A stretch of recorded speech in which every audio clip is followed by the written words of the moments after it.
Hi there, welcome to lecture 11 of Fox. This is the first of two lectures on this all-important topic of graphs, which are fundamental for representing relationships. Okay, now let's have a quick review of what we did last time. So we talked about number theory, and we talked about the basics. Okay, divisibility, greatest common divisor, and Euclid's algorithm, which is a very efficient algorithm for getting the GCD. We talked about Bezout's identity as a sort of formula for the GCD. We talked about Euclid's lemma, which ultimately gave us the fundamental theorem of arithmetic part 2, that the primes are really fundamental atomic units for numbers, that prime factorization is unique. We close the lecture with modular arithmetic, this great invention of Gauss. And to exercise your modular arithmetic skills without a computer, try to get the last digit of 29 raised to the power 29. Okay. Now, we ended by talking a little bit about RSA public key cryptography. So that's the most relevant use of number theory today in computer science, cryptography. Okay. And without cryptography, you can't do secure email, secure banking, and so on and so forth. Life would be so different without cryptography. So imagine how important is cryptography, and now you know how important is number theory. Okay. What are we going to be talking about today? So today we're talking about graphs, mostly the basics, notation, different kinds of graphs, trees, planar graphs, weighted graphs, directed graphs, maybe multi-graphs. Okay, and we might even we'll talk about this theorem called handshaking theorem. So we'll have one theorem today. It's a fundamental theorem. It's not that complicated a theorem. Okay? But the most important use of graphs is to solve problems. So you have a problem in some area, and one of the important expertise of a computer scientist is to be able to massage that problem in a way, especially if that problem involves relationships, massage it in a way that graphs become relevant. And then you can see the graph in the problem pops out, and you can apply all the graph algorithms and graph theory that we have, to solve the problem. So this ability to massage problems into graph-related, questions is a fundamental skill of a computer scientist. Okay, let's go to the board and talk about graphs. Okay, let's take an example graph. Remember, graphs have objects and relationships, so think of some friends. So A, B, C, D, E, let's say F, G. So these are our, let's say, friends. And we can use a graph to represent who's friends with whom. So imagine, a graph like this with a whole bunch of relationships. Okay, so friends are the vertices and the links are the relationships. And we already discussed that, what's important in a graph is who are the friends, what are the objects. So the vertex set V, which is A, B, C, D, E, F, G. Okay. And what are the edges, or what are the links? Okay. And to represent a link, for example, the link BC, it requires us to specify the endpoints of the link. So the link set, or what we typically call the edge set. So the links are A, B, A, E, A, B, these are unordered. Okay, A, B, A, E, B, C, B, D, B, E, C, D, D, E, and F, G. So this set is a set of pairs. Think of these pairs as unordered. So, I could have written also BA if I wanted. So they're unordered pairs. Okay, and that represents the fact that the link is symmetric. Okay, so this is an example of a graph. We can talk about, the degree of a vertex. Basically, that's the number of friends you have. So the degree of B, so the number of friends B has, it's the number of edges that connect to B. So in this case, it's 4. Okay. We can talk about a path. Okay, so we can talk about a path in the graph. So a path is a relatively intuitive concept. Start at a node, for example, A. Okay, you can, and then follow edges, follow links. So A to B, B to C, C to D, D to B. So A, B, C, D, B. That's an example of a path. It's kind of a silly path because, I ended up going A, B, B, C, C, D, D, B. So I ended up going from A all the way to B when I could have done that in just one hop. Okay, so this is an example of what's called a non-simple path. That's just notation because, B is repeated inside. Okay. Now we can define what's called a cycle. Okay, cycle is a path that starts and ends at the same place. So if we started at A, we could go A, B, C, E, A. A, B, A, B, D, E, A. A, B, D, E, A. Okay, so A, B, D, E, A. It's a cycle because it starts at A and ends up back at A. So we call that a cycle. Okay.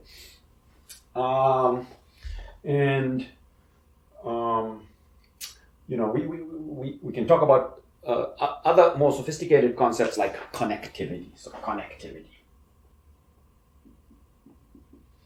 Okay, so we say that A is connected to C because there is a path from A to C. So A is connected to C because there's a path A, B, C. So because there. So what does this mean? This means there is a path from A to C, and that path is A, B, C, for example. There are other paths, A, E, D, C. Okay, and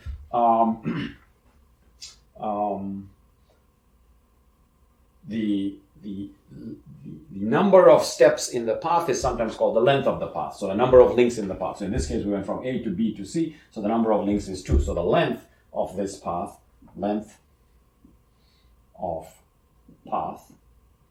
is number of links.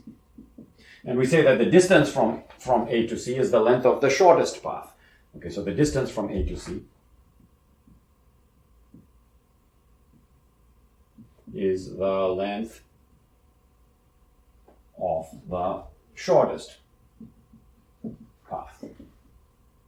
Okay, now there's a path from A to D which goes like this. A, E, B, D. So 1, 2, 3. A, E, B, D. So that has length 3.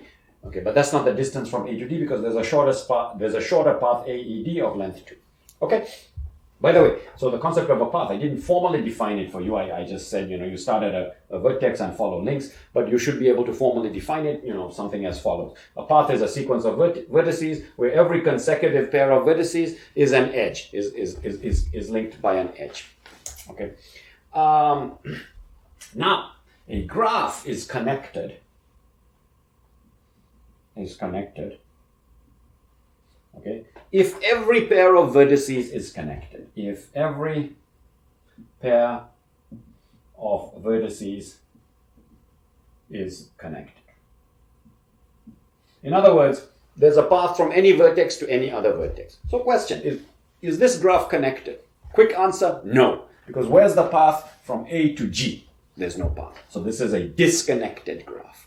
Okay, we say that it's disconnected. Now if I added an edge, if I added a link, for example, links we typically call edges. So if I added that edge, now it becomes connected. Okay? Good.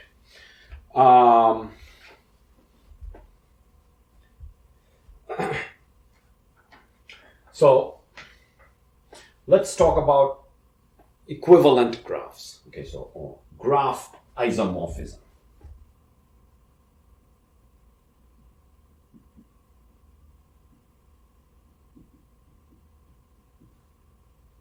Okay, that's a big word. Don't worry. It's just a big word. Okay. Basically what it means is relabeling.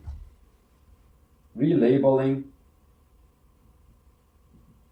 the vertices. Okay. So what matters, what are the vertices and how are they linked? Okay, if you chose to call this vertex A and someone else chose to call it F or someone else chose to call it Q, it's still basically the same vertex, but with another name. So let me show you an example of relabeling. And this is typically how we like to sort of relabel graphs to put it all into some nice uniform pattern. Okay, so let me relabel A goes to V1, B goes to V2, C goes to V3, D goes to V4. You get the picture. E to V5, F to V6, and G to V7. Okay, so this is just a relabeling of the vertices. So let me show you how that transforms this graph. It doesn't transform the graph in any way, it just relabels the vertices. Okay, so my new graph becomes, it looks like a new graph, it's basically the same graph. Okay, but my quote-unquote new graph becomes V1, V2, V3, V4, V5, V6, V7, so I relabel the vertices, okay? But the edges, nothing happens to the edges. Okay?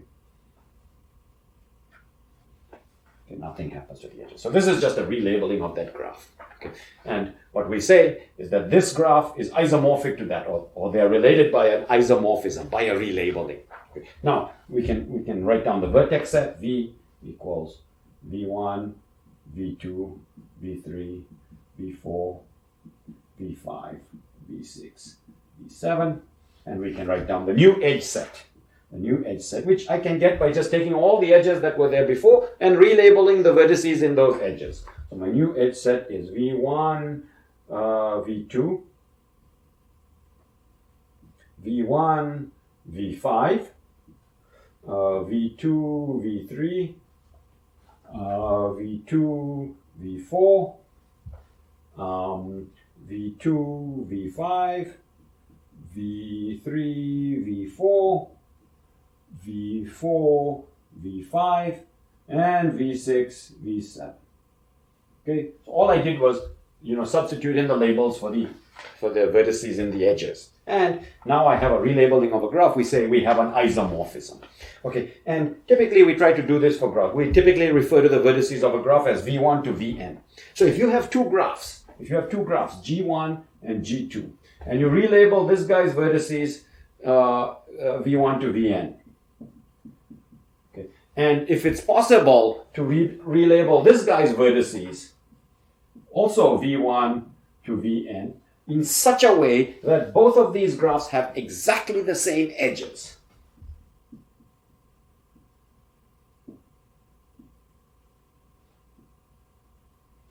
Okay, so you can relabel the vertices to the same vertex set in such a way, it's possible to, in such a way that they have exactly the same edges.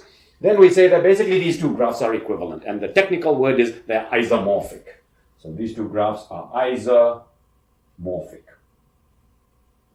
i.e. equivalent, i.e. the same. So now if I give you two graphs, and one might ask, well, are they isomorphic? So you have to find such a labeling such that they have exactly the same edge sets. Now, in general, we don't know how to do this efficiently. It's a hard problem to figure out if two graphs are isomorphic. But, that's the notion of equivalent graphs. Okay, let's talk about degrees. And let's talk about graph representation. Okay, so degrees and graph representation.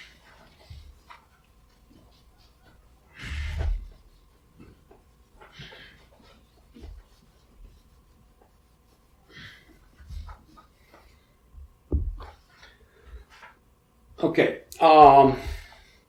so let's first talk about representing graphs.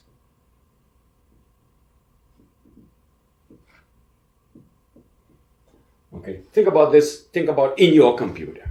Okay, so in a computer. Okay, so the first obvious way is to just, list. So you have a list of vertices, V, and a list of edges where each edge is a pair, and a list of edges where each edge, where each edge is a pair. Okay. Now there are some other convenient ways in which we can sort of represent graphs. Okay, and one of them is called the adjacency list. And the other is called the adjacency matrix. Okay, and they're basically both different ways of telling us what are the relationships. So let's work with our friend, our old graph. Okay, V1, V2, V3, V4, V5, V6, V7. Okay. And what the adjacency list does is it says, like, I'm going to give you a list of my vertices. So I'm going to give you a list of the vertices V1, V2, V3, V4, V5, V6, V7. So that way I've told you what are the vertices, what are the objects, what are the people. Okay. And now for each vertex, I'm going to tell you who are they linked to? The people that, or the objects that a vertex is linked to is typically called their neighbors. So I'm going to tell you what's the neighborhood of vertex V1. So V1 is connected to V2 and V5. So V2, V5. V2, V5. V2 is connected to V1, V3, V4, V1, V3, V4, V5. V1, V3, V4, V5. Okay, and then so let me write this slightly more legibly. V7.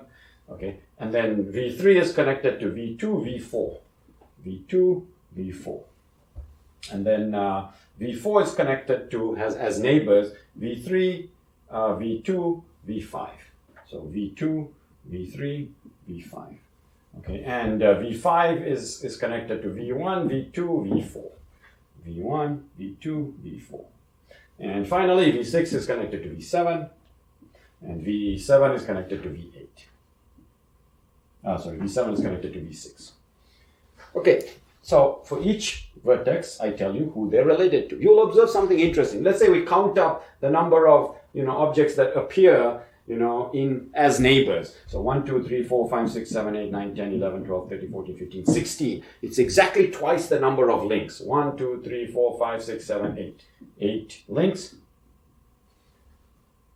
16 total neighbors.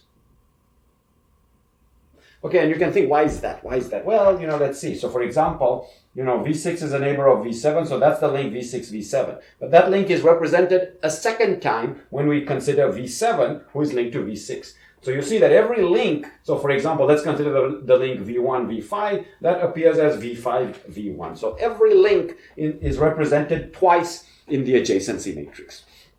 Okay, well, that looks a little bit redundant, It looks a little bit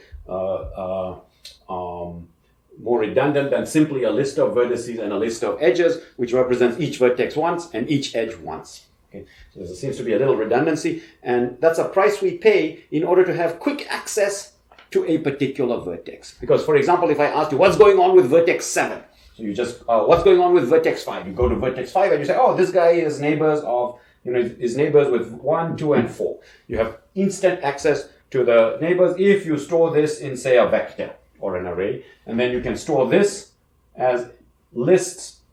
So as lists, corresponding to each vertex. So you could store this as a vector of lists.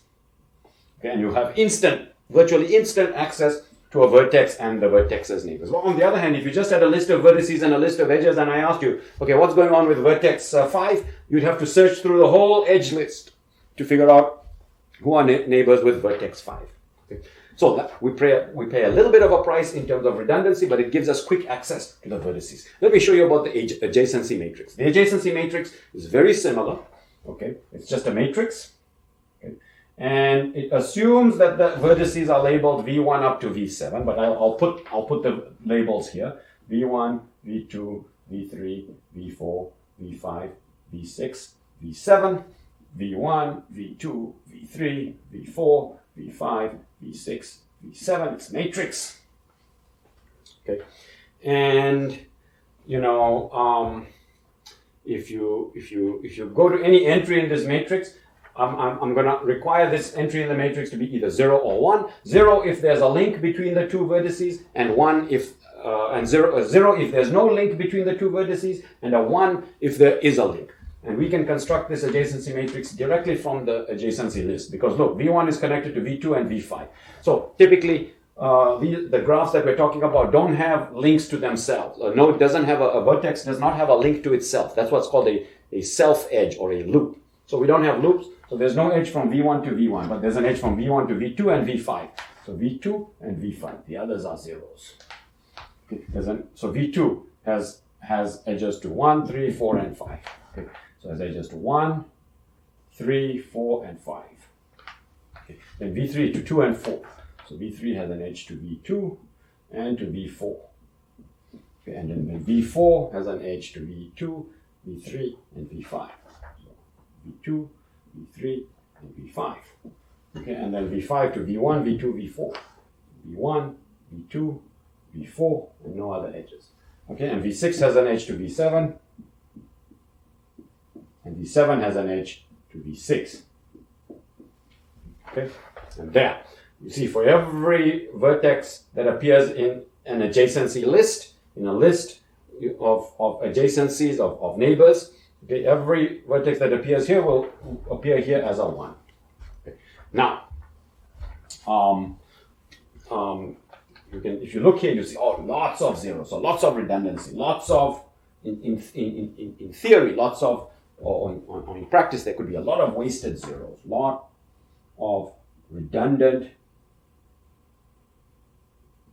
zeros.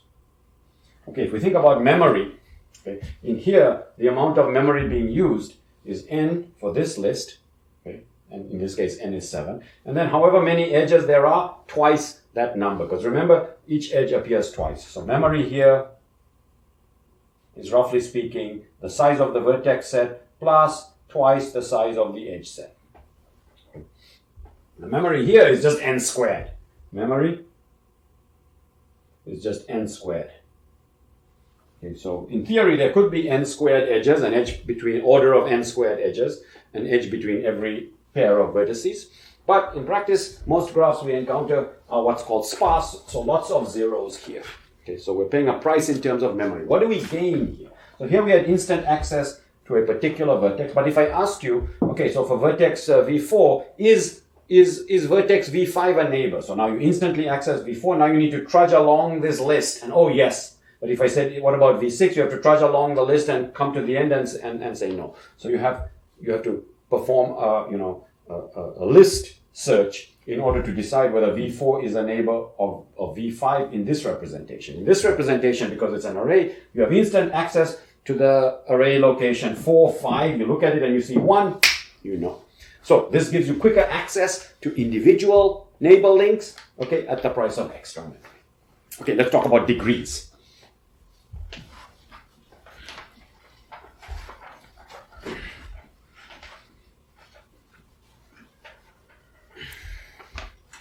So degrees.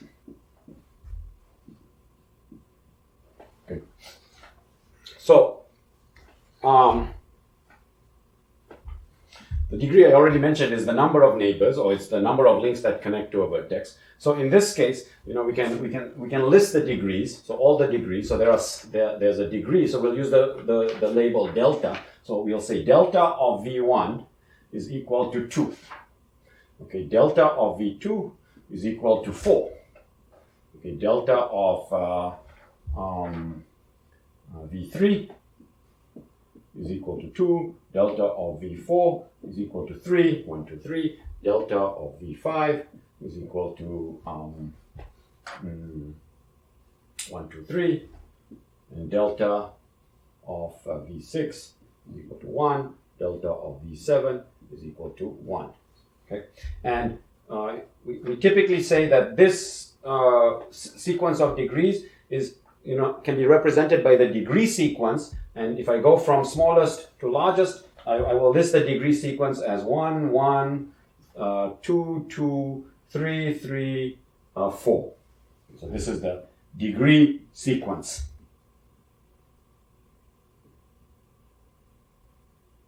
So we got a lot of notation just telling you about graphs. Okay, so this is the degree sequence. Okay, and basically I list the degrees in increasing order. Okay, and sometimes we can ask questions like, I give you a degree sequence like, okay, 2, 2, 2. So here's a degree sequence, 2, 2, 2.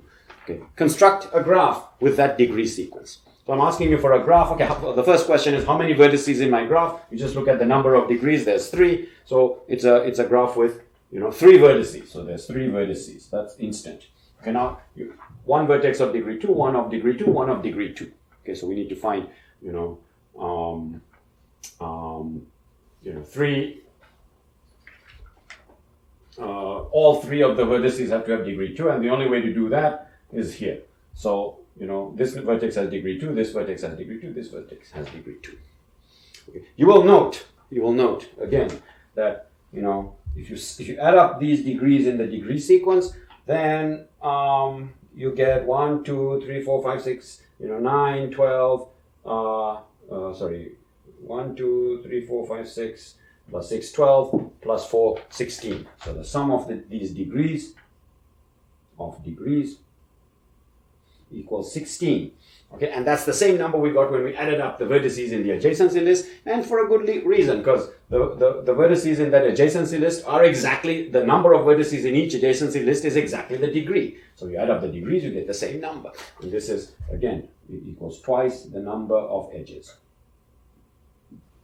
Okay, now, so let's play around with this a little bit. I'll give you an exercise. Okay. Construct a graph with degree sequence. I'm just going to pick the degree sequence 1, 1, 3, 3, 3. So there's one vertex of degree 1, another of degree 1, and then the remaining of degree 3. So the first question you might ask is how many vertices are in this graph? So there are 5 vertices in this graph. Okay. And so now you have to arrange the links so that, one vertex, 2 vertices of degree 1 and 3 vertices of degree 3. So go ahead, try to construct it. Pause the video. I'll give you a couple of seconds. Pause the video for as long as you like, but I'll continue in a couple of seconds. So pause the video. I'll walk up and down. So now you've paused the video. And okay, you're back. And if you pause the video and solve this problem, fantastic. You have achieved a miracle. If you pause the video and couldn't solve this problem, well, that's okay. That puts you, in the same boat as all of us, including me. Okay, so it's a hard problem to solve. In general, if I give you a degree sequence, can you construct a graph with that degree sequence? Okay, and I'll say a little bit more about this problem very shortly. Let's talk about ways to represent the degree sequence. Okay, so, well,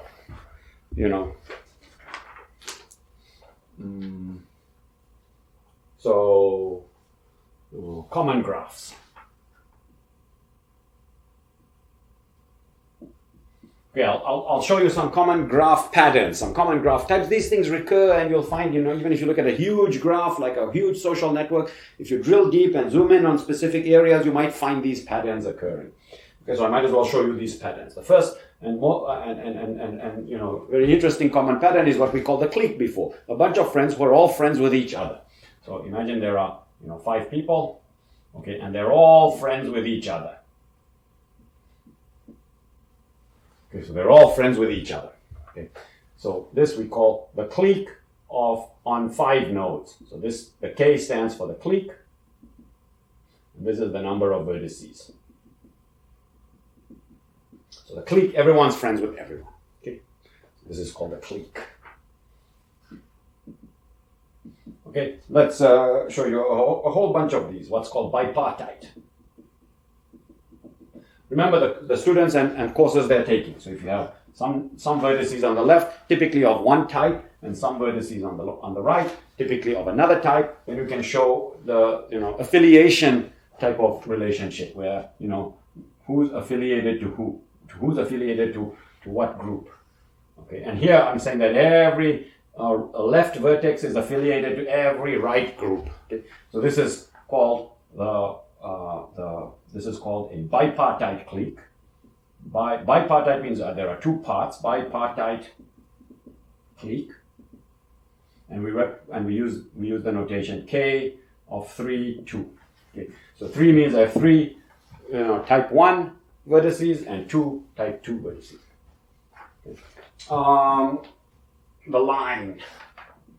Okay, that's easy. So you have vertices arranged in a line, and consecutive vertices are linked. So we call this the line on 5 vertices.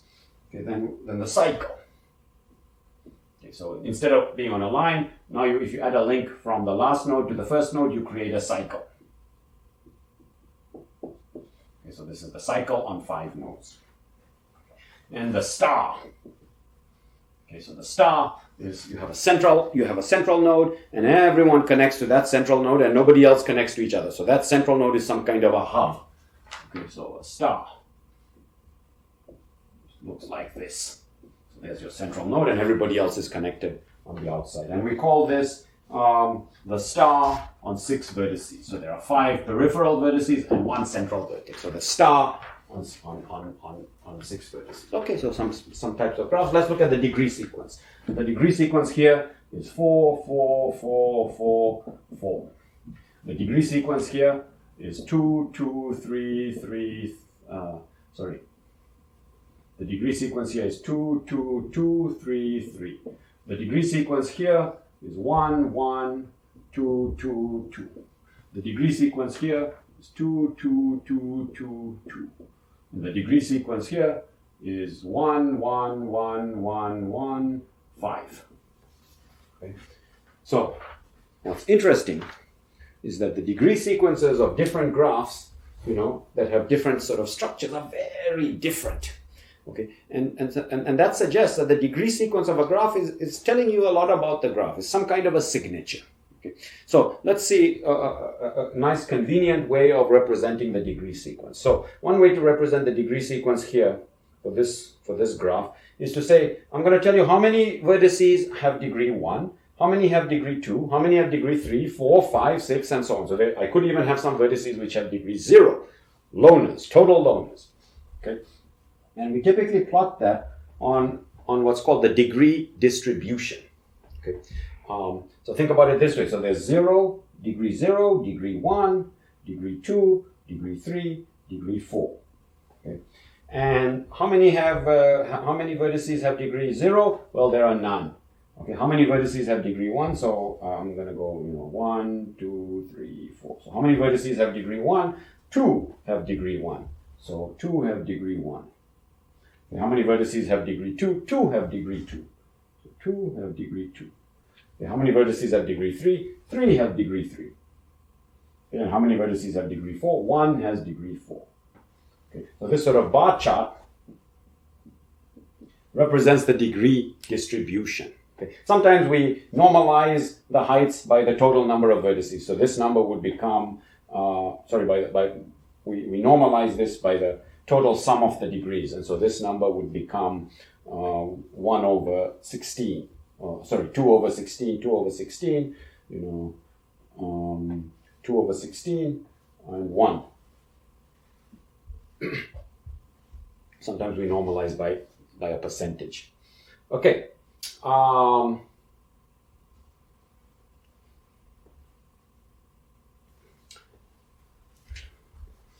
Let me show you the degree distribution of some real-world graphs.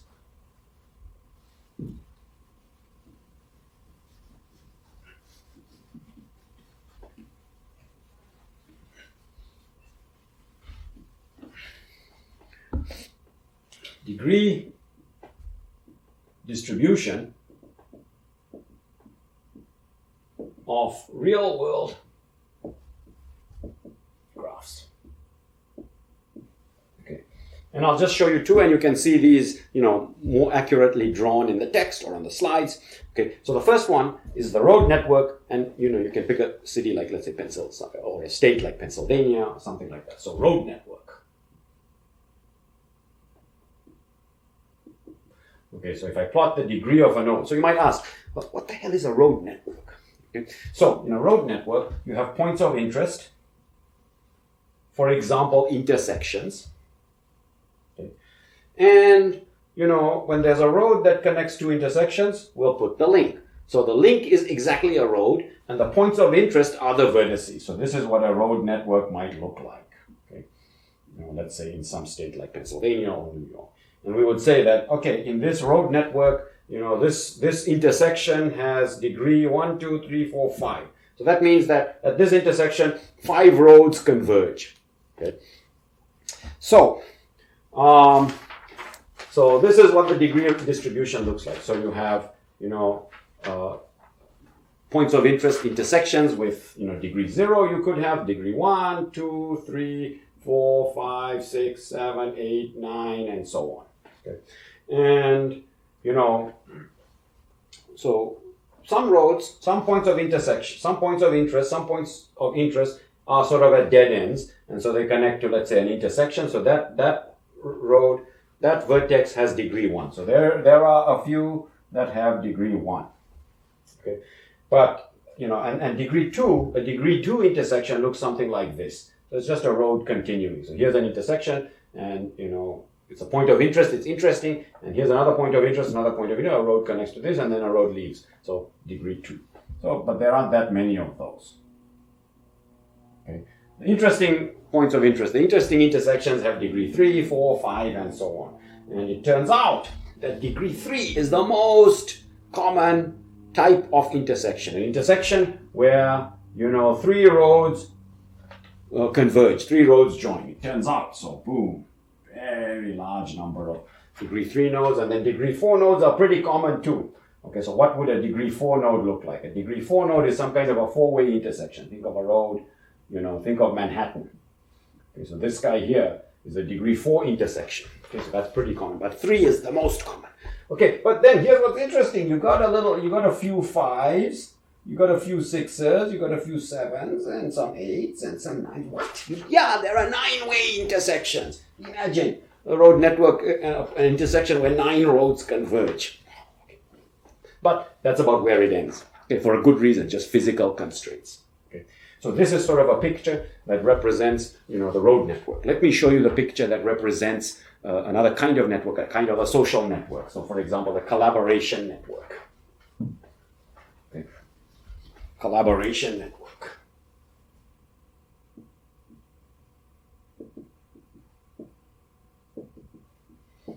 Okay. And in particular, the collaboration network or the web network, they all have very similar structure. Okay, so you can build a network from web pages, between web pages, if one web page points to another. You can build a network between people if they collaborate. Let's say they're co-authors on a paper. So 2 people, person 1 and person 2. There's a link if they're co-authors on a paper. Okay, so what does the collaboration network look like? Well, it turns out that, there's some typical number of collaborators a person has. Okay, and so, you have people with a small number of collaborations. So there's 0 collaborations, something like 1, something like 1, 2, 3, up to, let's say, about 10. 10 is approximately the most common. Okay, so like that. So the most common number of collaborations a person has, and it's sort of increasing up till there. Okay, and then it starts decreasing.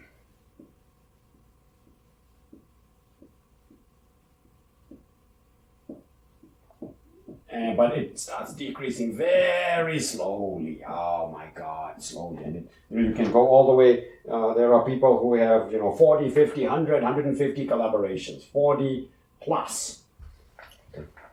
And what you'll see is that this network, the road network, drops very fast. And this network, well, it hits a peak. Okay, so there's a peak, but then it's dropping pretty slowly. What that means is that, there's a typical number of collaborations, but there are always these people who collaborate extensively. This is what's called a heavy tail or a power law. Okay, a power law degree distribution.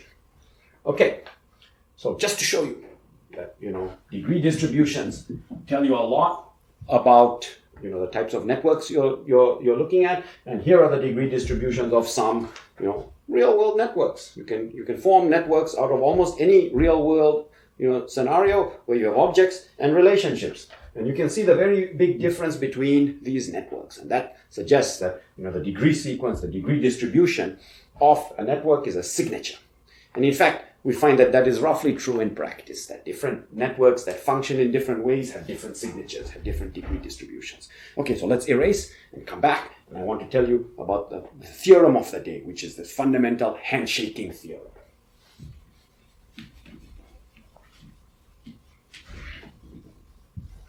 Fundamental property of graphs.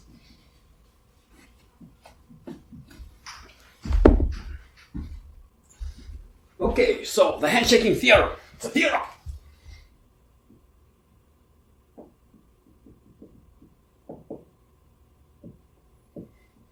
Okay, and let's go back to our old friend, the graph. I'm drawing it now with huge vertices for a reason. Okay. And so here are the edges.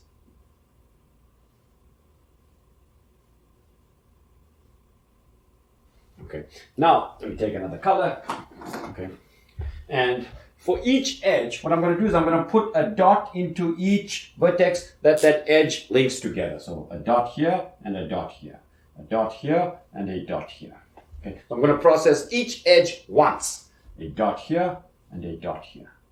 A dot here and a dot here. A dot here and a dot here. A dot here and a dot here. And finally a dot here and a dot here. Okay. Interesting. Okay, now what you will observe is that the number of dots in each vertex, oh, I forgot this guy, a dot here and a dot here.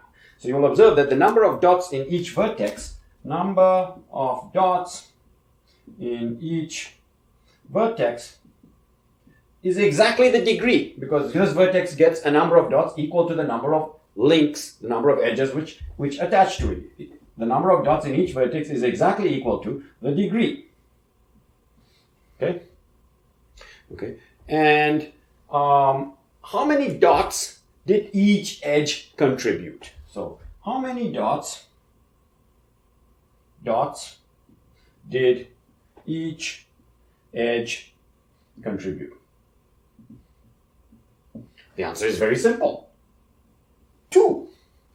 So the total number of dots is equal to twice the number of edges. And I'll use big E, which is technically speaking the set, but I'll just use it to also represent the number of edges. But here's another way to count the total number of dots. Count the number of dots in each vertex separately and add them together. But this is just, 3, 2, 4, 2, 3, 1, 1, which are the degrees. So if you add up the degrees, total number of dots is exactly equal to the sum of all the degrees. Okay?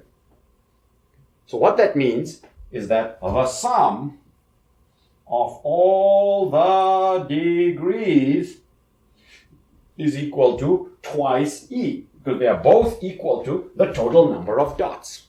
Okay, now I just proved this here in this example, but the argument is clearly general, and so let's state it as a theorem. Now I'm going to ask you to prove this formally by induction, but I'm going to state it as a theorem. Okay, so theorem.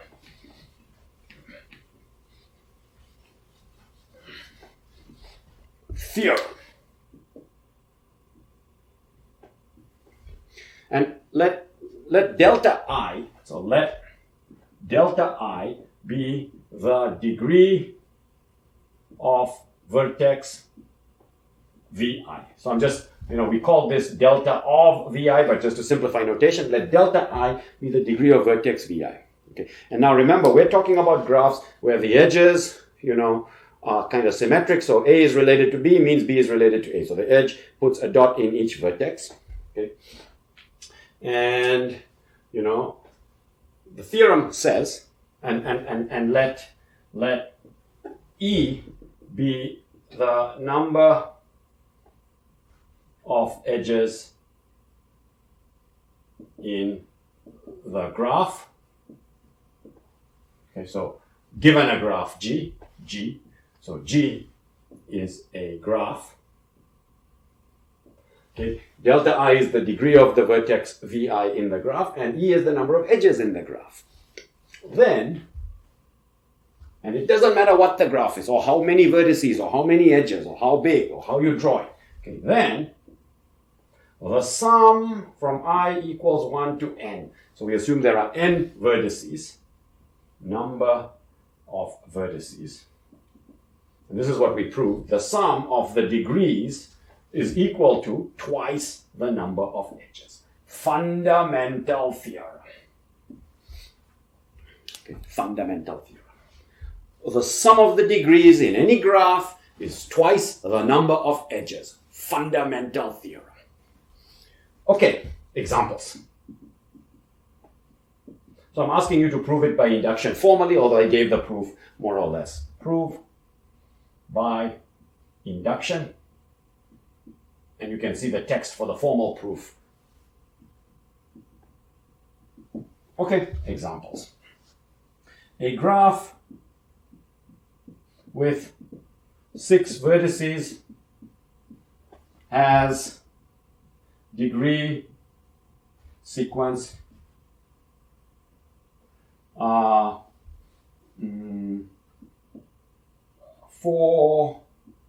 4, 4, 4, 2.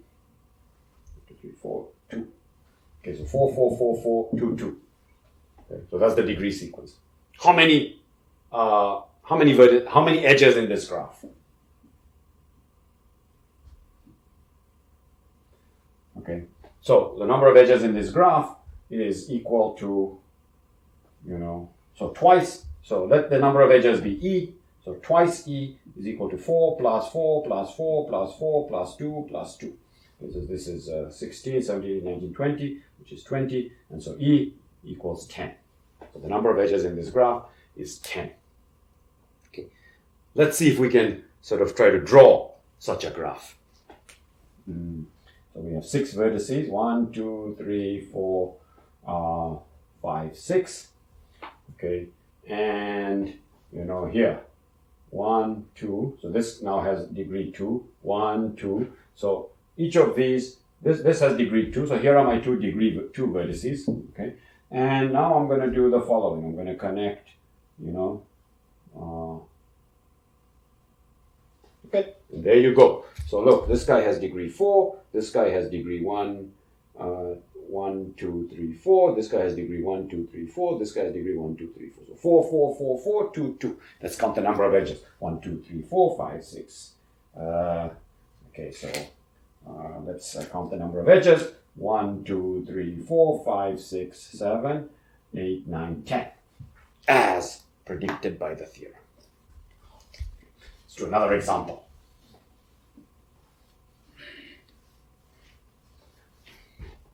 Construct a graph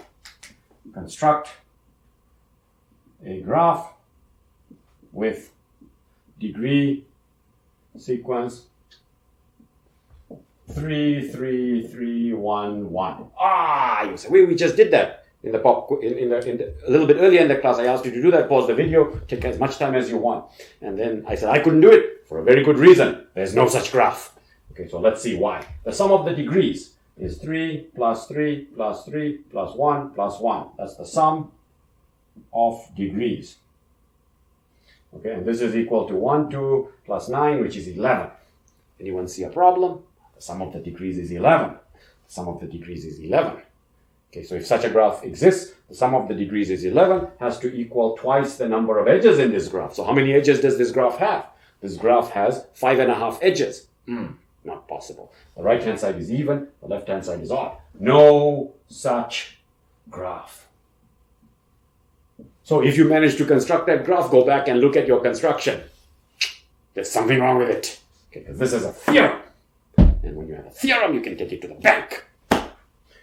Okay. Here's an exercise for you to prove. So, exercise.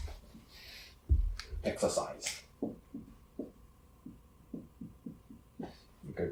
So people come to a party and everyone shakes hands with, some people, and perhaps a different number of people each time. Okay, so you have people who are arriving at a party, let's say friends A1, A2, A3, up to AN. So you have N friends at a party. People shake hands with each other, and we will call a person odd. Is odd if they shake hands with an odd number of people. Okay, so if this is the graph that represents who's shaking hands with whom.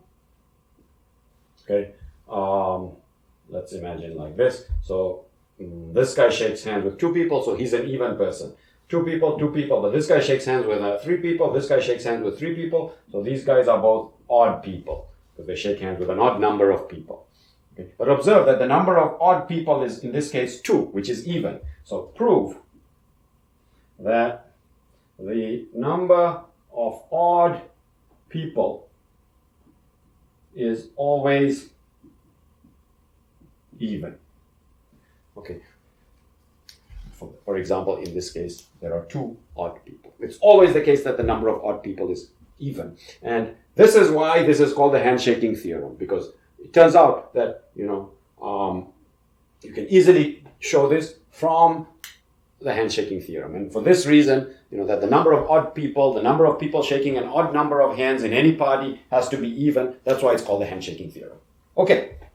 This is basically equivalent to saying that in any graph, the number of vertices with an odd degree, that number of vertices with an odd degree has to be even. So an even number of vertices has an odd degree. Okay. It's equivalent to saying that. So prove it. And the way to prove it, and sit down and do it, I'll give you a quick hint. You can break down this sum into the sum of the odd terms and the sum of the even terms. So the sum of the odd terms plus the sum of the even terms has to be even. Okay, the sum of the even terms is even, so that means the sum of the odd terms has to also be even. And the sum of an odd number of odd terms is odd, so there must be an even number of odd terms. Okay, so that's a hint for how to prove it. So let me erase, and we're going to come back and talk about all kinds of different graphs. Okay.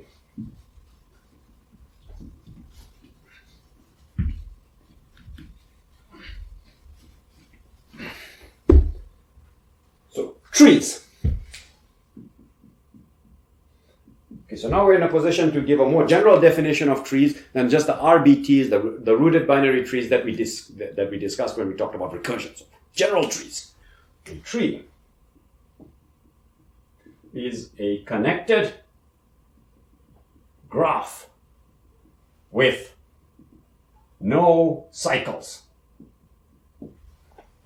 That's an odd definition. Okay, so let's see. Let's play around with this. So, let's try to build a tree. Okay, so we start, let's say we have 6 vertices. 3, 4, 5, 6, I don't know. Okay, so we're going to keep adding edges and see when we get a tree. Okay, so let's add an edge. So we add this edge. Okay, so let's add another edge. Let's add this edge. Okay, now let's add another edge. Well, maybe I can add this edge. So anyone see a reason why I cannot add that edge?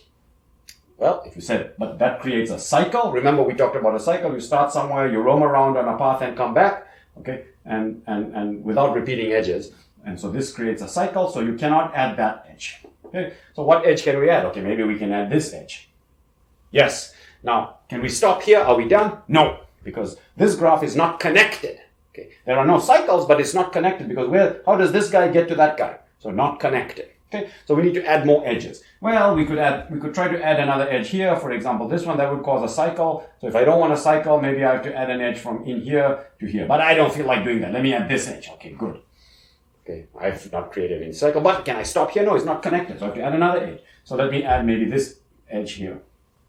Okay, good. Can I stop here? Well, at least it's connected.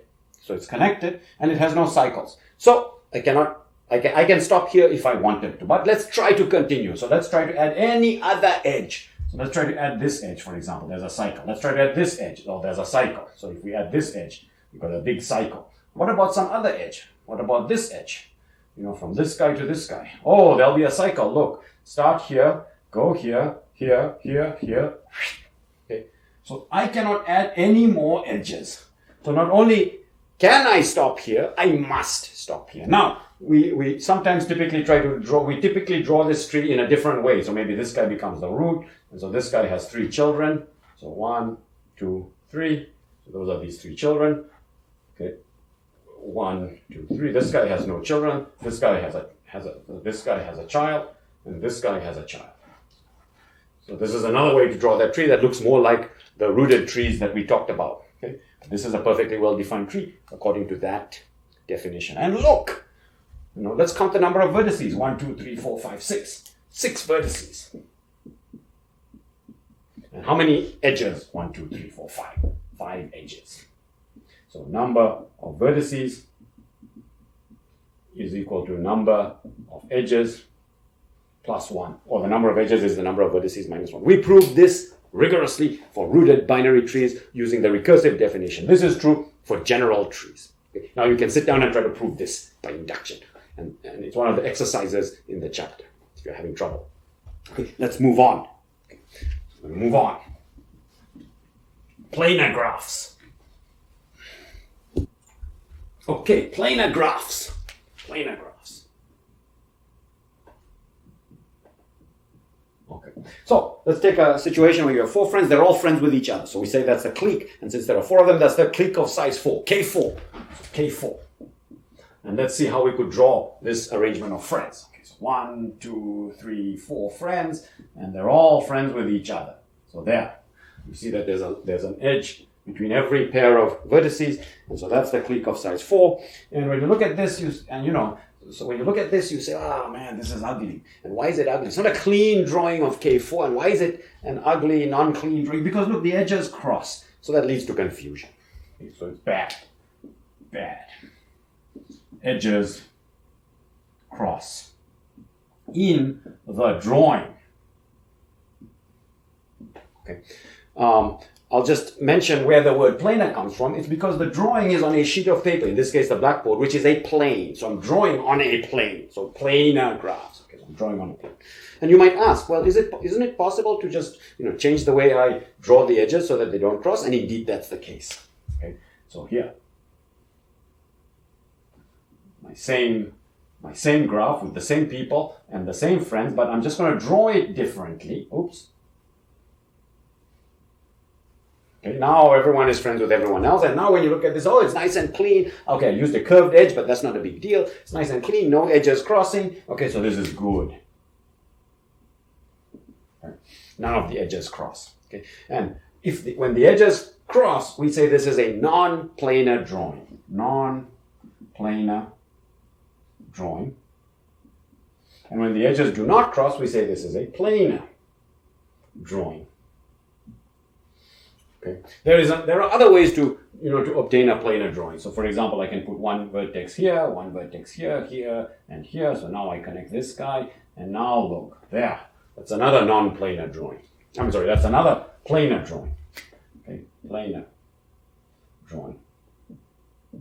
So there might be multiple ways to draw a graph in the plane so that edges don't cross. And if the graph can be drawn in the plane so that edges don't cross, then we call this graph planar. And that raises the natural question, are there graphs for which there's no way to draw them on the plane without edges crossing? So is it always possible to get a planar drawing of a graph? Okay. So these are planar drawings of this graph. This is non-planar. So we say that K4 is planar. Okay. And the question is it always possible to get a planar drawing for any graph? And the answer is no. So some graphs have planar drawings and some graphs do not. The graphs that do have planar drawings we call planar graphs, and we love planar graphs. Okay. They're sort of simple in some sense. They're clean, simple. Okay. And why do we really care? Okay, as computer scientists, for example, is there any reason to really care? And so let's now bump it up a notch and consider, let's say, building a semiconductor chip. So it has processing units. And imagine that the semiconductor chip has, 5 processing units. And we want full connectivity. And so in semiconductor chips, you have your processing unit, and then you connect them with very fine gold wire. Why gold? Because it resists corrosion, it conducts very quickly, and so on and so forth. But okay, those are details. And in my case, gold is going to be red. Okay, so I want full connectivity between these processing units. Okay, so this guy must connect to all the other ones. Okay, this guy must connect to all the other ones. Okay, but now that I've connected here and here, I need to connect to these two. I cannot go through, so I must go round. So for example, I can go this way and I can go this way. Okay, so I've connected round. Okay, and now, this guy has connected to,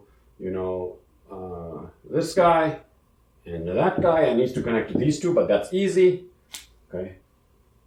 And now let's look at this guy. He's connected to 3. He's connected to this, and this. He needs to connect to that guy. If he goes through the edge, the wire is going to cross another wire. If he goes around, the wire is going to cross on that side. So this guy's got a dangling gold wire. This guy's got a dangling gold wire.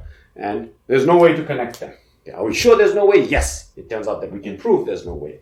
Okay, but for the moment, you can just try. Okay, because I'm just trying to show you why it's important. So we would like to connect with, with gold wire so that wires don't cross. So you might say, well, why do we care? Let's just cross the wire. Big deal.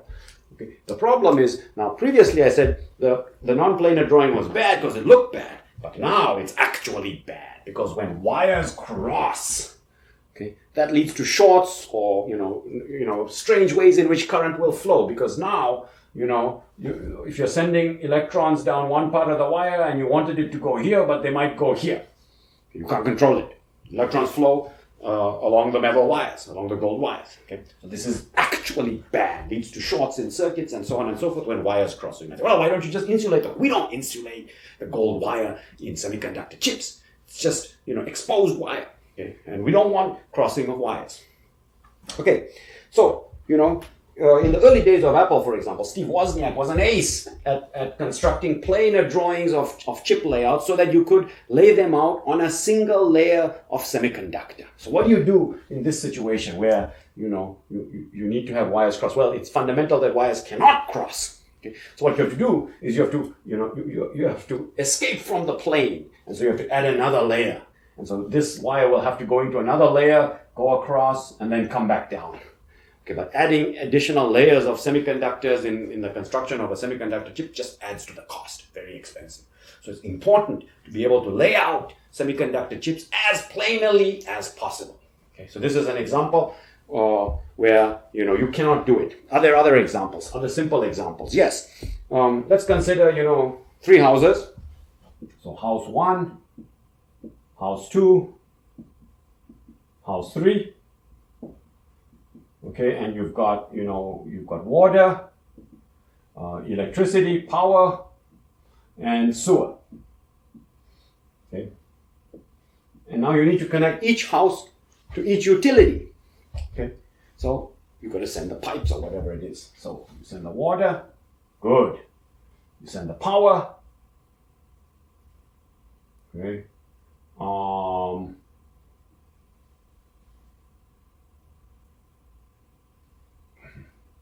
Good. Okay. And you send the sewer. Well, you can send the sewer here and here. Okay, but how do you get the sewer to this house? You'll have to cross. In particular, maybe the sewer line, you send it this way, and the sewer line is crossing with the water line. Do you really want your sewer line to cross with the water line?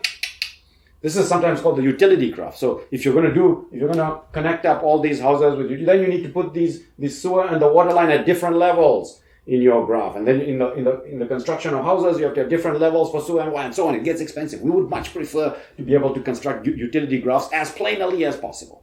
Okay. Well, in practice, we just have a different layer for water and sewer and power, perhaps. Okay, but you see, this is another simple graph that if you try hard, you won't be able to get a planar drawing. So this is non-planar. So K5, non-planar. K3, this is the 3 by 3 bipartite graph. Houses is type 1, utilities is type 2, and it's fully connected. So K3, okay, is not planar. Let me give you an example of a graph that is planar. So we're getting kind of depressed. Everything is non-planar. So let's consider a map with a bunch of countries. Okay, so I'll just show the countries as strange-looking polygonal shapes. So we have countries A, B, C, D, E, F. And you can imagine the countries are my objects. Okay. And 2 countries are related if they share a border like this. So if they're related, there's a border, so I can put the link between 2 countries that share a border, not just a point. Okay, they must share an actual border, not just a vertex, a point. Okay, so these 2 countries are related. There are 2 countries that are related. There are 2 countries that are related. Look, these guys are related. Okay, these guys are related. These guys are related. Okay, these guys are related, and these guys are related, and these guys are related. There. Okay, I've drawn a graph that represents the border relationship between countries. And look, almost by construction, it's planar. Okay, now. We like to color countries so that, you can easily make out what are countries. So here, I can color this guy, let's say blue. Okay. And now I can color this guy. So any neighboring country must be a different color. So I can color this guy green. Okay. Now this guy is neighboring both of those. So maybe I'll color this guy red. Okay. Now I have to color this guy something. So let me color this guy green, which is okay because this guy doesn't border with A, and I have to color this guy. I can color blue because he doesn't border with B. So I can color blue. Okay, and now this guy doesn't border with F, so I can actually color green. In this particular case, I have a set of countries, and I can make it very clear what are the countries with different colors, and I only needed to use 3 colors. Okay, what's the maximum number of colors I need? It turns out the maximum number of colors you need is 4. Okay, and that's related to the fact that every planar graph, so this is an example of a planar graph that came from a map, but every planar graph can be colored with at most 4 colors. Where coloring a planar graph means color the vertices so that if 2 vertices share and are connected by an edge, they must get different colors. Okay, so application of planarity to maps. Okay, now, so let's take an example. Let's look at an example of a planar graph again. So let's take our K4.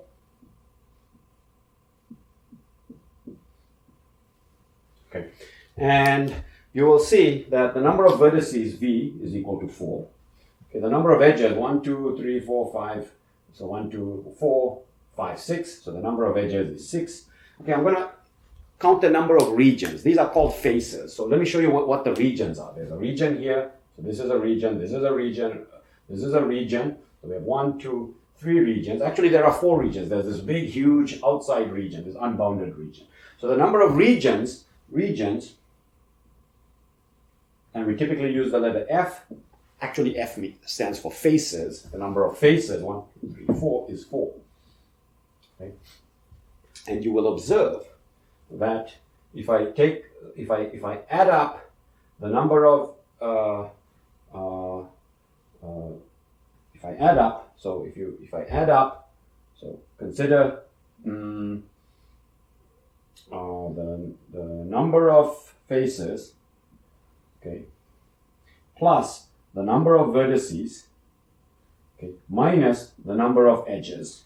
So F, faces plus vertices minus edges. So faces plus vertices minus edges. So 4 plus 4 minus edges minus 6. This is equal to 2.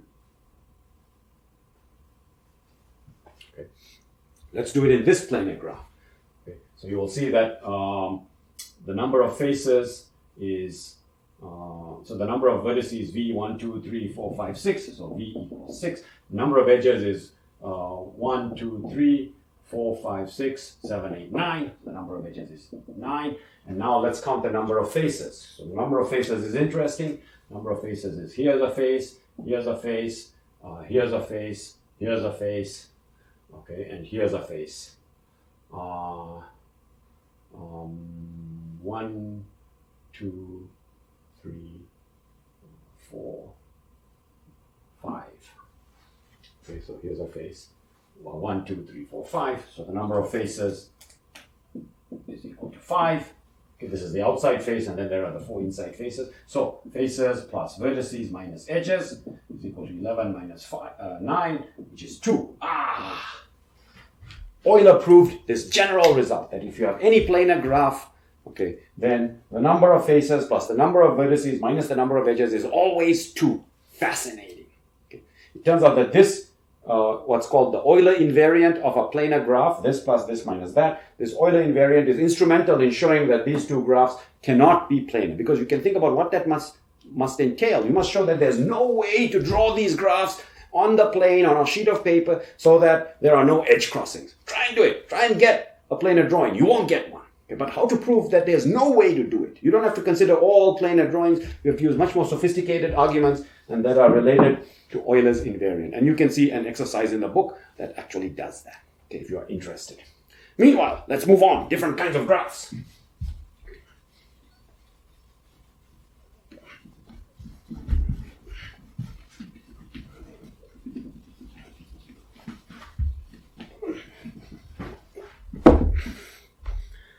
Okay, so other kinds of graphs.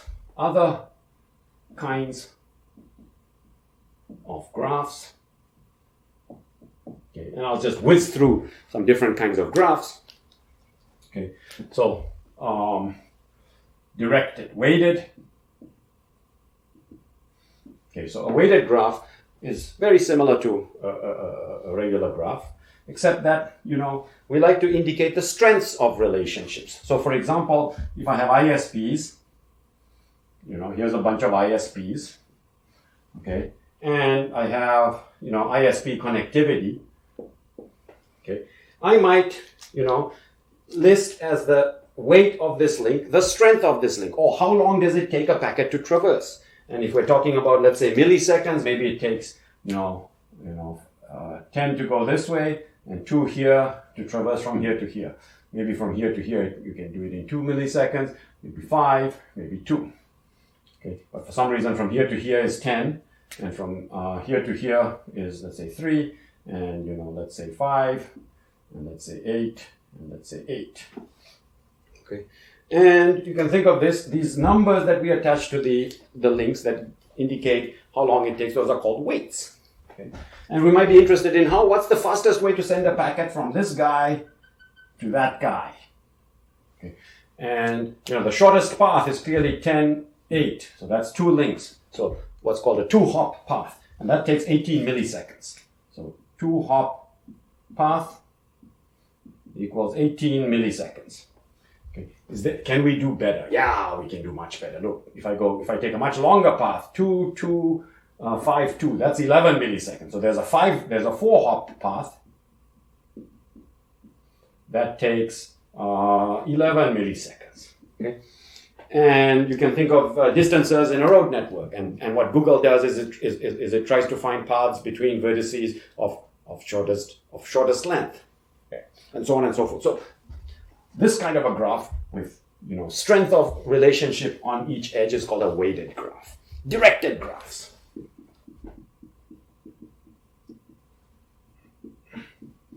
Okay, so directed graphs are very common as well. Directed graphs are used to indicate one-way relationships. So a road network with one-way roads, or an ancestry network. So for example, Malik is the son of 2 parents. That's called the 2 parents, H and F. Okay, and so H is a parent of Malik, and F is a parent of Malik, and that makes sense as a one-way relationship. And so we use an edge with an arrow to show the direction of the relationship. H is the parent of Malik. It doesn't make sense to say that M is. If you don't have that arrow, you might think that M is a parent of H. It's completely wrong. And then Malik has children, so Malik is the parent of some children. And Malik's parents had parents, and both of Malik's parents had parents. So you see, I'm constructing a graph, okay, in which the edges have direction. Those are called directed graphs. Okay. You could think about the one-way flights between cities. So two cities are linked by a one-way flight. That's an edge. That's a relationship with a direction. So whenever the relationship is one way, we use what are called directed graphs. You can read about it in the text, internet, and what have you. Let's talk about multi-graphs. So far we have said that you can only have one edge from one vertex to another vertex. You're either a friend of mine or you're not, okay? Or you can make it a weighted edge. But what about multiple edges? So actually, the problem that got graph theory started in a serious way, and which was solved by Euler, is a problem having to do with multi-graphs. So vertices can have multiple edges to each other. So here's the scenario. Okay? So there's a river. So I'm going to draw the river in blue. And this is a river through the city in which Euler, the great Euler, lived. So there's a river. Okay? It comes into the city and it branches. Okay? And so there's an island in the middle. Okay? Okay? And then the river comes and goes off into different directions. So there's another sort of weird kind of island here. And so here you've got buildings and so on, buildings and what have you, blah, blah, blah, parks and so on. Okay, and this is a long time ago. Okay, and now, from various points in the city to various other points, there are bridges. Okay, so there's a bridge going like this. Okay, there's a bridge going like this. Okay, there's a bridge going like this. There's a bridge going like this. There are 2 bridges. There's a bridge going like this. So let's see. There are bridges going like this across the river, and bridges going like this across the river. Okay, so you have sort of 6 bridges. And, the mayor and all the, big wigs in this city. So this is a long time ago. There was no internet. There was no social media. Okay, so what did you do? You walked around. Okay, and so, for some reason, the people in power in this small city, okay, Konigsberg, Okay, so, wanted to know, is it possible for me to go on a walk and cross every bridge exactly once? So every bridge is crossed exactly once. No bridge is crossed 0 times, no bridge is crossed more than once. Every bridge is crossed exactly once.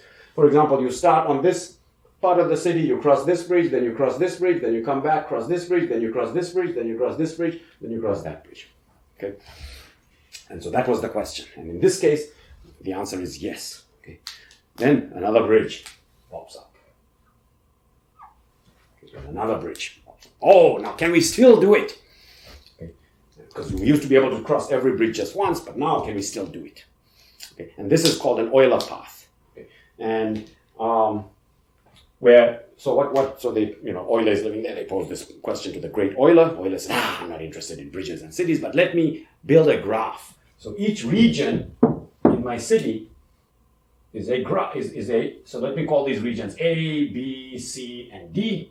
So I'm going to call those the points of intersection in a road network. Okay, so we got A, B, C, and D. Okay. Now what are my roads? My roads are the bridges. So I have edges, but I have 2 edges from A to B. So I'm going to represent that as 2 separate edges. And I have 2 edges from B to C. So I'm going to represent that as 2 separate edges. Now from C to D and from A to D I have an edge. Okay, and then I have one final edge from B to D, the new bridge that we add. Okay, so we look at this and say, is it possible now to start somewhere and follow a path that crosses every bridge exactly once? So let's try. We go here, maybe here, maybe here, maybe here, okay, maybe here, but now I'm stuck here and I've already used all the edges. And so Euler proved, and he did this for a general graph. Okay, he proved when you cannot do that. Okay, when can you and when can you not do that? And he showed that on this graph, you cannot do it. And you can see the exercise in the book. So you cannot take a walk and traverse every edge exactly once. So take a walk means, a path on the graph. You cannot find a path on the graph which crosses, which traverses, which uses every edge exactly once. And then this became such a famous problem. The task of taking a path on a graph and using every edge just once became known as an Euler path, and that's what it's known as today. Okay. Euler answered this problem for general graphs. Okay. And he outlined the conditions under which you can and which you cannot. And you might try to think, how do I know you cannot? There are lots of different paths. How do I know none of them, crosses every edge exactly once? Try to prove it. Meanwhile, I want to show you the most important application of graphs, which is to solve problems.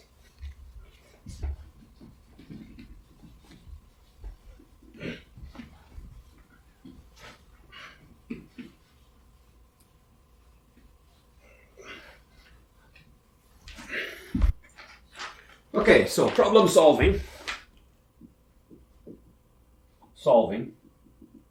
with graphs.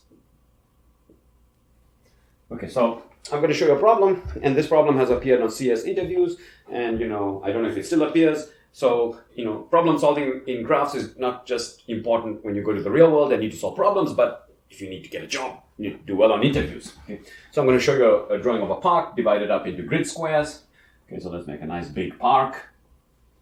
Okay, nice big park. It's divided into grid squares, 25 grid squares. Okay. Think of some kind of a map of a park where you've grid squared it, and each grid square has an elevation, so I'm going to write down the elevation. 3, 2, 17, 11, 12, 4, 1, 18, 10, 7, 21, 22, 23, 16, 8, 20, 13, 599, 599, 25, 24, 6, 14, 15. Okay, So, each grid square, think of it as, maybe some hilly, the park is a hilly park, and there are elevations at different locations that correspond to the grid squares. Okay, now the high level task when this problem was asked is, we need to place drainage at various points in the park, and we need to determine how much drainage is going to occur. So here's the model. Okay, on each grid square is going to fall 1 unit of rain, and when a unit of rain falls, for example, the unit of rain falls on this square, its elevation is 17, that unit of rain is going to look around and see where's the direction of steepest descent, and it's going to drop to the lowest elevation neighbor that it has. So 17 will drop to 1 because 1 is the lowest elevation neighbor.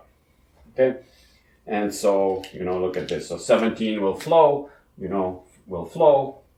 from 17, the unit of rain will flow to 1. Okay, and so you can imagine that, okay, so the question is, given this model, where do you place your drainage and how much drainage do you place? Okay, and the obvious answer to this question is to say, well, let's look for the lowest elevation because all water flows downhill. We're going to look for the lowest elevation here, and we have 25 units of rain, so we need to place 25 a drainage capacity of 25 at this spot. Okay, it's a reasonable solution, but you got it wrong. And if you did that in the interview, who knows? Okay, you may not get the job.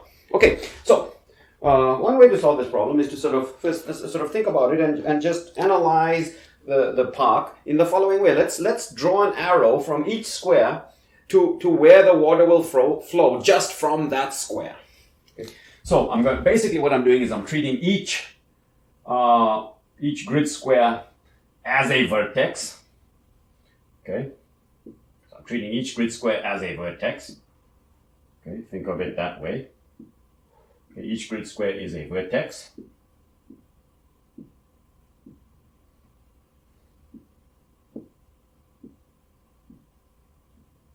Okay. And from the vertex one, from this vertex 17, it flows down to height 1. Well, we can immediately say that all the neighbors of 1 will flow down to 1. So this guy will flow down here, that guy will flow down here, this guy will flow down here.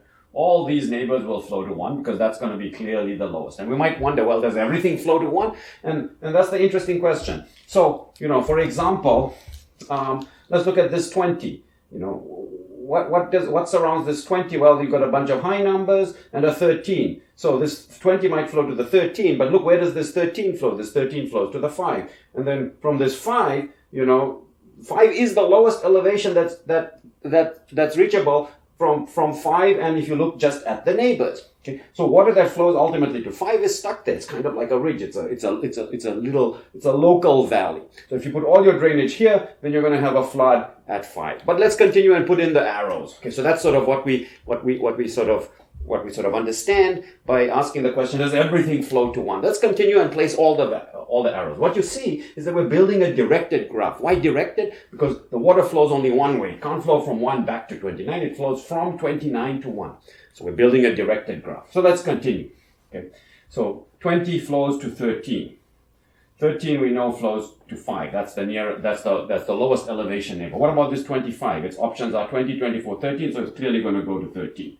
What about this 24? Its options are high options, but the lowest option is 5. Okay. What about this 6? The lowest option is 5. What about this 14? The lowest option is 5. Oh, this is interesting. What about this 19? Again, the lowest option is 5. Okay. Now, let's look at the other square. Well, what about this 15? Its lowest option is not 5 because it can't reach 5 in one step. It's actually going to flow to this 9. Okay. And what about this 9? Its lowest option is actually this 8. Okay. And what about this 16? You might think, well, does it go to the 1? No, because its lowest option among the available options is this 5. So it has 5 available. Everything else is larger than 5. So this 16 actually flows to the 5. Okay. What else can we say? Okay, the 8. Where does the 8 flow? Its lowest option is actually 7. Okay, so the 8 flows to the 7. Okay, let's keep going. What about this 12? The 12 flows, its options are 11, 10, 7. So the 12 flows to the 7. The 11 flows to the 7. The 10 flows to the 7. Okay, and now for each square, we have attached a directed link to the square to which the water will flow from the original square. So, okay. And what we have done, as you can see, is built a directed graph. Okay. And once we have built this directed graph, the solution should pop out at you. Okay. It should pop out at you that, oh, there are, connected parts of this graph. There's the red part, there's the green part, and the blue part.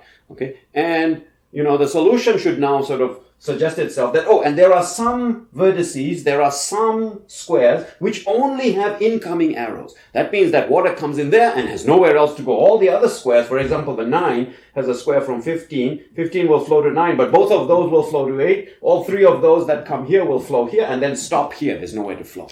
Okay, so where do we need the drains? We need the drains. We need a drain at 1, okay, at this elevation 1. We need a drain at the elevation 7, drain at 7, okay, and we need a drain at the elevation 5.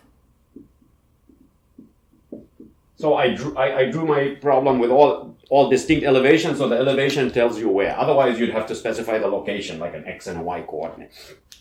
Okay, and what are the capacities of the drains? Well, you just need to look at the size of the part of the graph that flows into that drain. Okay, so for the red drain, we have 1, 2, 3, 4, 5, 6, 7, 8, 9. So the capacity should be 9. Capacity, okay, so I'll write the capacity here. The capacity here is 9. What about the green drain? Well, the green drain has 1, 2, 3, 4, 5, 6, 7. That part of the graph has 7 squares that are all linked together by arrows. So the capacity is 7. And what about the capacity of the blue drain at 5? It needs a capacity of, so look at the part that's connected by the blue arrows. 1, 2, 3, 4, 5, 6, 7, 8, 9. Capacity 9. 9 plus 9 plus 7 is 25. So the total capacity is 25, but it's not all going at the elevation 1, the lowest elevation, which might be the simplest solution that pops out at first. But once you formulate this problem as a graph, the correct solution also pops out. Okay? And so that's the solution. But the lesson here is, when you have a problem to solve, and you're thinking graphs, what you should think about is there a relationship here? In this case, the flows down to relationship. Is there a relationship here that I can, use to formulate a graph? And then maybe once I formulate it as a graph, the solution will either pop out, as it did here, or I can use tools that we have developed in graph theory, in graph algorithms to solve the problem. That's one of the skills that is very important for a computer scientist. Okay, so today we discussed graphs, we introduced notation, we talked about the handshaking theorem, and very importantly, problem solving by massaging the problem, putting it into a graph format, and then using what you know about graphs, tools, and algorithms to solve the problem. See you next time.